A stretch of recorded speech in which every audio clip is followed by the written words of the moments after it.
বর্ণিল আয়োজনে নববর্ষকে বরণ করল সেন্ট্রাল উইমেন্স ইউনিভার্সিটি। দিনব্যাপী সাংস্কৃতিক অনুষ্ঠানে নাচ, গান ও কথামালায় ছিল নানান প্রাণবন্ত পরিবেশনা। এই আয়োজন শিক্ষার্থীদের সৃজনশীলতা ও সংস্কৃতি চর্চায় উদ্বুদ্ধ করবে বলে মনে করছেন শিক্ষকরা।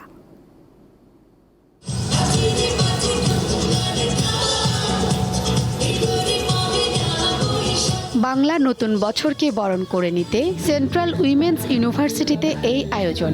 দেশাত্মবোধক গান, দলীয় সঙ্গীত, লোকগীতি সহ নানান পরিবেশনায় অংশ নেন বিশ্ববিদ্যালয়ের বিভিন্ন অনুষদের শিক্ষার্থীরা। দীর্ঘদিনের প্রস্তুতির ছাপ ফুটে ওঠে শিক্ষার্থীদের পরিবেশনায়। সারাদিনই ক্লাস চলে, সেটার মাঝে মাঝে যে প্র্যাকটিস করা, আবার এর মাঝখানে নাচ করা, ডেকোরেশনের প্রস্তুতি নেওয়া। আমার যে জুনিয়ররা আছে, সিনিয়ররা আছে, সবাই মিলে এত বেশি সাহায্য করেছেন যে অনুষ্ঠানটা খুব সফলভাবে হচ্ছে। 15 দিন যাবত ধরে রিহার্সাল করছি, প্র্যাকটিস করছি, তারপর আজকে ফাইনালি আমরা পারফরমেন্স করেছি। এর আগে বিশ্ববিদ্যালয়ের উপাচার্য ডক্টর পারভিন হাসান বর্ষবরণ অনুষ্ঠান উদ্বোধন করেন। বাঙালির চিরচেনা ঢাকের বাজনার তালে উচ্ছ্বসিত শিক্ষার্থীরা নেচে গেয়ে উৎসবের আমেজকে কয়েক গুণ বাড়িয়ে তোলে।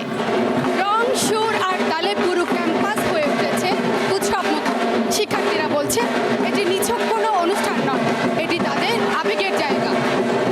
শিক্ষকরা জানান, তরুণ প্রজন্মকে নিজের সংস্কৃতি লালনে উদ্বুদ্ধ করতেই এই আয়োজন। আমরা চেয়েছিলাম বায়োস্কোপ বা এই ধরনের দেশীয় সাংস্কৃতিক উপাদানগুলো রাখতে আমাদের বৈশাখী মেলায়, এবং গত প্রায় 2-2.5 সপ্তাহ ধরে আমাদের কালচার ক্লাবের সব টিচার এবং স্টুডেন্টরা একদম নিরলস পরিশ্রম করেছেন। এবং আমাদের যে ডেকোরেশন আপনারা দেখতে পাচ্ছেন, এগুলো কিন্তু মেয়েরা নিজেদের হাতে করেছে। আপনি ঢাক শুনতে পাচ্ছেন, তো ওইটা আমাদের একটা খুব বড় ফোকাস ছিল আমাদের, যে আমরা ঢাকের তালে নাচবো, যেটা আমাদের সংস্কৃতির অন্যতম একটা খুব সিগনিফিক্যান্ট একটা উপাদান। বর্ষবরণ উপলক্ষে 13টি স্টল দেয় শিক্ষার্থীরা, যেখানে নিজেদের হাতে তৈরি নান্দনিক পণ্য, পিঠা, পায়েস ও গহনা সহ বিভিন্ন উপকরণ প্রদর্শন ও বিক্রি করা হয়।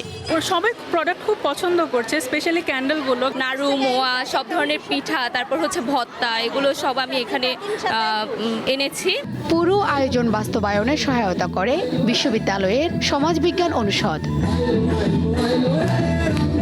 শিউলি শবনম, দীপ্ত সংবাদ, ঢাকা।